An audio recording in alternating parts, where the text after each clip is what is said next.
कल दिन में जो कथा हमने समाप्त की तो मैया आई, मैया बैठी है, मैया कह रही है गुरुजी कोई अगर बुराई करे, मेरी बहुत सारे लोग बुराई करते, तो हमने कहा मैया कोई अगर तुम्हारी बुराई करता है तो इससे बड़ा अच्छा कार्य क्या हो सकता है। अगर कोई किसी की बुराई करता है तो वो आपके लिए सबसे अच्छा कार्य कर रहा है। मैया एक बात आपको बताएं, एक महात्मा जी थे और महात्मा जी बहुत जोर महात्मा जी को भूख लगी, तो एक राजा पास से जा रहा था, तो राजा से महात्मा जी ने कहा हे राजा हमें बड़ी जोर से भूख लगी हुई है, कुछ खाने को हो तो दे दो। उस राजा ने महात्मा की ओर कुछ नहीं देखा प्यारे और कहा ये सामने पर घोड़े की लीद पड़ी हुई है, इसको खा लीजिए। राजा का आदेश पाते ही उस महात्मा ने उस घोड़े की लीद को उठाया और मैया खा लिया। जैसे ही उस लीद को मैया खाया है, थोड़ा सा पानी पिया, पेट भर गया, वहां से वो चला गया। कौन चला गया? महात्मा चला गया। वो जब राजा अपने घर में पहुंचा तो आत्मा जिस तरीके से महाराज परीक्षित ने जब लोमर्षि ऋषि के गले में जब तक्षक को डाल दिया था और जब वो पुनः वापस आया, जैसे ही वो सर से अपने मुकुट उतारा तो आत्मा त्राहिमाम करने लगी। ये मैंने क्या कर दिया। वैसे ही राजा का जब गुस्सा था, देखिए गुस्सा ज्यादा देर का नहीं होता है, 4 घंटे तक गुस्सा रहती है, क्रोध रहता है। क्रोध में आकर कह देते हैं कि हाँ ये तेरा कर देंगे, लोग तरह तरह की अपशब्द बोलते हैं एक दूसरे के लिए। और जब क्रोध शांत होता है तो सोचते हैं कि हमने बहुत गलत किया, हमने किसी को अपने मुख से अपने मुख को अपवित्र किया, अपने मुख से गालियों का उच्चारण किया, अपशब्द बोले, तो अंदर से आत्मा जो है वो त्राहिमाम करती है। तो क्रोध जो है ना मनुष्य का सबसे बड़ा दुश्मन होता है।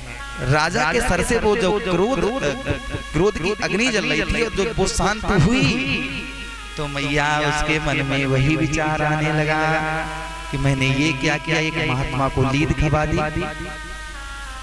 वो राजा जो था वो अब उस आत्मा जो थी ना वो त्राहिमाम करने लगी, बहुत बड़ा पाप हो गया हमसे, बहुत बड़ा अनर्थ हो गया हमसे। वो राजा उस महात्मा को ढूंढने लगा, उनसे क्षमा याचना मांगने के लिए कि मैंने बहुत गलत किया आपके साथ। तो ढूंढते खोजते देखिए ढूंढने से तो मेरे श्याम मिल जाते हैं, मेरे कान्हा मिल जाते हैं। ढूंढते उस महात्मा के दर्शन हुए। वो महात्मा जी एक जगह पर कथा कह रहे थे, जैसे आप सभी लोग सुन रहे हैं। पीछे आकर राजा बैठ गया, कथा समाप्त हुई तो राजा कहने लगा महात्मन मुझे माफ कर दीजिएगा, मुझसे एक घोर पाप हो गया है। बोले क्या हुआ? बोले महाराज हमने आपको लीद खवा दी घोड़े की, मेरे कहने से आपने खा ली। बोले कोई बात नहीं, हमने तुमको माफ कर दिया है। तो राजा कहने लगा भगवान महात्मन हम तुम्हारे यहाँ आश्रम पर रहना चाहते हैं। तो महात्मा जी कहने लगे रहने को तो आप रहिए, लेकिन हमसे 10 लाठी दूर रहना, मतलब 10 लाठी नाप के दूर रहना, हमारे पास मत आना। बोले ठीक है। रात्रि का समय हुआ, मैं आपको क्या समझा रहा हूँ कि बुराई करने से क्या होता है, बहुत ध्यान से सुनिएगा। रात का समय हुआ, अर्धरात्रि का समय हुआ, जिस समय पर प्यारे तो स्वर्ग से एक विमान आया। तो महात्मा जी जो थे वो उस विमान पर बैठ गए और जैसे ही वो विमान उड़ने के लिए हुआ तो राजा ने देखा कि महात्मा जी तो जा रहे हैं, हम कहाँ रहेंगे। तो उसने जो विमान था उसके नीचे जो भाई विमान जो होता है ना उसके नीचे कुछ जैसे एरोप्लेन है उसके पहिए लगे होते हैं, ऐसे ही विमान में 4 जो हमारी 4 पाई होते हैं जिसके खूंटे होते हैं, वो खूंटा पकड़ लिया उसने। किसने? राजा। वो स्वर्ग में पहुंचा। उसने देखा कि जैसा जिसने दान किया, किसी ने स्वर्ण का दान किया तो सोने के कमरे भरे हुए वहां पर, किसी ने भोजन का दान किया वहां पर भोजन के भंडारे लगे हुए हैं, उसके नाम की चिट लगी हुई है वहां पर। किसी ने वस्त्रों का दान किया, किसी ने जो दान किया उसके वहां पर 1000 गुना स्वर्ग में उसके नाम की चिट वहां पर लगी थी। लेकिन राजा ने देखा प्यारे उसी स्वर्ग में एक कमरा है जिसमें राजा का नाम लिखा हुआ है और पूरा कमरे में लीद ही लीद भरी है। तो महात्मा जी से वो राजा पूछने लगा, जब विमान नीचे उतरा तो राजा को देखा महात्मा जी ने, तो कहने लगे आप आ गए हो तो ठीक है, देख लीजिए स्वर्ग कैसा है।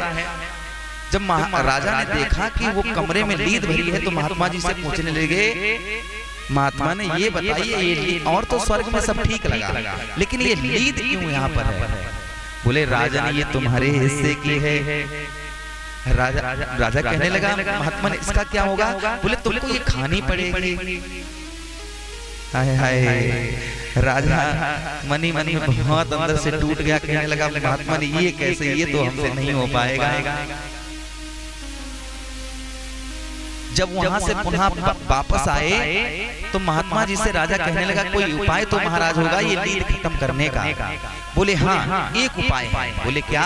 कि इस नगर के सबसे जो नीच कास्ट के होते हैं, देखिए आजकल कुछ नहीं है नीच कास्ट के, कुछ नहीं होता, छुआछूत ये भेदभाव ये आजकल बहुत ज्यादा चल रहा है। मैंने देखा है कि लोग जो हैं बहुत ज्यादा भेदभाव करते हैं। ये बड़ा सुंदर सा आपको मानव का जीवन मिला है, ये भेदभाव नहीं करने चाहिए प्रिय। भेदभाव जातियां ये मनुष्यों की नहीं पशु पक्षियों की होती हैं, ये ध्यान रखिएगा। अच्छा राजा कहने लगा महात्मा ठीक है, लेकिन महात्मा कहने लगे इस नगर के सबसे नीच कास्ट की बेटी के साथ आपको सिर पर रहना है, उसे बहन बनाकर रखिए, लेकिन जनता में ऐसा ऐलान करवा दीजिए, ढंढोरा पिटवा दीजिए और ये ढंढोरा पिटवाइए कि मैंने एक सबसे नीच कास्ट की बिटिया के साथ में विवाह कर लिया। भाई जो सुनेगा वो आपकी बुराई करेगा। क्या हुआ? राजा ने वैसे ही किया, एक नीच हरिजन घर की एक बेटी को एक बहन बनाकर बेटी बनाकर घर में रख लिया और राज्य में ये ढंढोरा पिटवा दिया कि मैंने ऐसा ऐसा विवाह ऐसे ऐसे के साथ में कर लिया। अब प्यारे जो सुन रहा है वो राजा को कहता वारे राजा ये तो राजा बहुत खराब है। चारों तरफ राजा की बुराइयां होने लगी। कुछ समय बीत गया। प्यारे बीतने के बाद राजा उन्हीं महात्मा के पास पहुंचा, कहने लगा महाराज जो आपने कहा वो हमने किया। बोले ठीक है। तो रात्रि के समय फिर विमान आया, फिर राजा महात्मा जो थे वो बैठकर राजा साथ में गया है। जहां स्वर्ग में पहुंचे तो देखा उसी कमरे में कि सब लीद गायब हो गई थी, सिर्फ थोड़ी सी जो जमीन में जब थोड़ी सी लगी थी। बोले इसका महाराज ये लीद कहाँ गई? बोले जो तुमने जो तुम्हारी जिसने बुराई की ये थोड़ी थोड़ी उनके हिस्से में सबके हिस्से में चली गई। बोले अब क्या होगा? बोले ये जो नीचे बची है इसको तो आपको खाना ही खाना होगा। तो भगवान उसको जलाकर उस राजा ने उस राख को उस घोड़े की लीद को जलाकर उसकी राख बन गई, उसको खा लिया। तो मैया मेरी जो तुम्हारी बुराई कर रहा है, जो आपकी बुराई कर रहा है वो बहुत अच्छा कार्य कर रहा है। आपके जो पाप हैं जो आपसे अनजाने में हो गए हैं वो पाप उसके हिस्से में जा रहे हैं। प्रेम से बोलिए जय जय श्री राधे, बोलिए वृंदावन बिहारी लाल की। तो हमेशा ध्यान रखिएगा कि हमें किसी की बुराई नहीं करनी है। जो जैसा कर रहा है वो वैसा फल पाएगा।